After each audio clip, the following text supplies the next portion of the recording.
क्योंकि तीसरे चरण में पासा जो है वो पलटता नजर आ रहा है। किसके पक्ष में जा सकती है 94 सीटें, क्योंकि अपने अपने जीत के दावे सामने आ रहे हैं, लेकिन 94 सीटों का जो गणित है वो किसकी तरफ इशारा करता नजर आया है। तो महाराष्ट्र का जो आंकड़ा है वो चौंकाने वाला सामने आ रहा है, क्योंकि 2019 की अगर बात की जाए तो करीब 4 सीटों पर शिवसेना ने जीत हासिल की थी, 4 सीटों पर भारतीय जनता पार्टी ने, और यहां पर 3 सीटें एनसीपी के पक्ष में रही थी। लेकिन इस बार जिस कार से बदलाव देखने को मिला है, अब जनता तय करने जा रही है महाराष्ट्र में क्या कुछ हो सकता है। लेकिन जो लेटेस्ट आंकड़े हैं उस लिहाज से माना जा रहा है कि भारतीय जनता पार्टी को 3 सीटें मिल सकती हैं। वही इंडिया गठबंधन को 8 सीटों का अनुमान है। लेकिन इसमें अगर बात की जाए तो असली शिवसेना किसे मानती है जनता, उसके बाद आंकड़े बदल सकते हैं, क्योंकि अगर असली शिवसेना को मानती तो एनसीपी को 3 सीटें प्लस है, शिवसेना को 4 सीटें मिली थी तो 7 सीटें वो हो जाती हैं।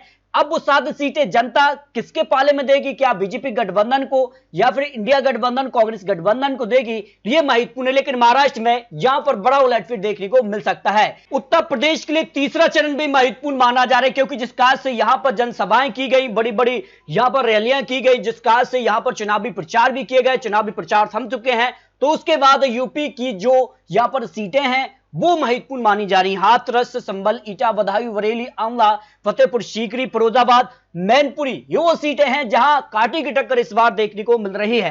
तो यहां पर जो आंकड़े बन सकते हैं, उत्तर प्रदेश की इन 10 सीटों में से भारतीय जनता पार्टी को 4 सीटें मिल सकती हैं, कांग्रेस इंडिया गठबंधन समाजवादी पार्टी को करीब 0 से 6 सीटों का अनुमान है, अन्य के पक्ष में 0 सीट का अनुमान दिखाई दे रहा है। नहीं, उत्तर प्रदेश के लिए तीसरा फेज महत्वपूर्ण माना जा रहा है, और तीसरे फेज में क्या खेला होगा ये तो जनता तय करने जा रही है। लेकिन अगर बात की जाए यहां पर तीसरे चरण के लिए 7 मई को जो वोटिंग होगी, यहां पर बात की जाए तो बिहार को लेकर, जिसमें झांझरपुर, सुपौल, अररिया, मधेपुरा और खगड़िया में यहां पर तीसरे फेज में वोटिंग होने जा रही है। 5 लोकसभा सीटों का जो गणित है वो किसके पक्ष में जा सकता है।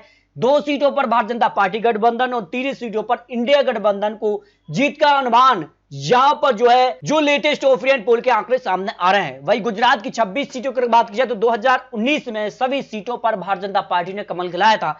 लेकिन इस बार जो अनुमान है उसमें 24 सीटों पर भारतीय जनता पार्टी, जबकि इंडिया गठबंधन 0 से 2 सीटों पर भारी हो सकता है, जो आंकड़े लेटेस्ट निकल कर सामने आ रहे हैं। भाई मध्य प्रदेश की अगर बात की जाए तो मध्य प्रदेश में भी क्या बाजी पलटेगी लोकसभा चुनाव को लेकर, क्योंकि जिस कार की तैयारियां की गई हैं, जिस कार से चुनावी प्रचार किए गए हैं, उसके बाद मध्य प्रदेश की क्या तस्वीर बन सकती है। लेकिन मध्य प्रदेश की 8 लोकसभा सीटों में का जो आंकड़ा बन सकता है, जो विश्लेषण है, जो अनुमान है, उसमें भारतीय जनता पार्टी 5 से 6 सीटों पर मजबूत नजर आ रही है। भाई कांग्रेस इंडिया गठबंधन में 0 से 3 सीटों पर यहां पर कड़ी टक्कर देता नजर आएगा। लेकिन जनता आखिर में फैसला करेगी कि वो किसके पक्ष में जा रहे हैं। लेकिन माना जा रहा है कि कुछ सीटों पर कड़ी टक्कर हो सकती है। भाई अगर बात की जाए कर्नाटक की 14 लोकसभा सीटों में से, तो यहां पर मामला उलट नजर आ रहा है। जो दावा किया जा रहा है, जिस कार की रणनीति बनाई गई है कि कर्नाटक में भारतीय जनता पार्टी सभी 28 सीटों पर जीत हासिल करने जा रही है। लेकिन जो आंकड़े हैं, जो लेटेस्ट अनुमान है, उसमें भारतीय जनता पार्टी को झटका लग सकता है 3 सीटें, जबकि इंडिया गठबंधन को 11 सीटें और अन्य के पक्ष में 0 सीट का अनुमान सामने आ रहा है। वही छत्तीसगढ़ की 7 सीटों में से भारतीय जनता पार्टी को 5 सीटें, कांग्रेस गठबंधन को करीब 2 सीट का अनुमान हो सकता है, जो लेटेस्ट आंकड़े यहां निकल के सामने आ रहे हैं। वही पश्चिम बंगाल की 4 लोकसभा सीटों में से 2 सीटों पर भारतीय जनता पार्टी और 2 सीटों पर टीएमसी के बीच कड़ी टक्कर देखने को मिल सकती है। यानी यहां पर कांटे की मुकाबला पश्चिम बंगाल में भारतीय जनता पार्टी विशेष टीएमसी में देखने को मिल रहा है, जो आंकड़ा तीसरे फेज को लेकर लगाया जा रहा है। भाई गोवा की 2 लोकसभा सीटों में से दोनों सीटों पर इंडिया गठबंधन का पलड़ा भारी हो सकता है।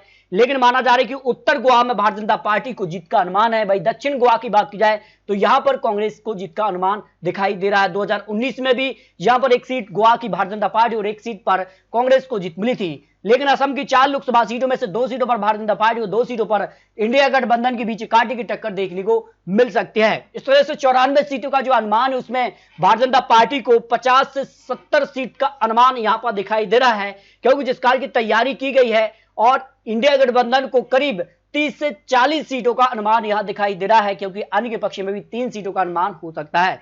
क्योंकि लोकसभा चुनाव को लेकर तीसरा फेज है। यहां गुजरात की 26 में से 26 सीटों पर भारतीय जनता पार्टी ने 2019 में जीत हासिल की थी, और यहां पर भारतीय जनता पार्टी को गुजरात में बढ़त फिर से देखने को मिल रही है। इस कारण से भारतीय जनता पार्टी का पलड़ा तीसरे फेज में भारी नजर आ रहा है। लेकिन इंडिया गठबंधन कई सीटों पर कड़ी टक्कर देता नजर आ रहा है। लेकिन आखिर में जनता फैसला करेगी तीसरे फेज में कौन बाजी मारेगा और कौन किस पर भारी होगा, क्योंकि ये तो अनुमान चुनावी विश्लेषण है, और आने वाले वक्त में कई चरणों की वोटिंग बाकी है। उसके बाद 2024 में कौन बनने जा रहा है प्रधानमंत्री, ये तो 4 जून को पता लगने जा रहा है। लेकिन इससे पहले जो महत्वपूर्ण विश्लेषण है वो आपको दिखाए हैं। फिर भी आपको क्या लगता है, आप ये रख सकते हैं। मिलते हैं दोस्तों और लेटेस्ट और महत्वपूर्ण विश्लेषण के साथ, तब तक के लिए जय हिंद, जय भारत।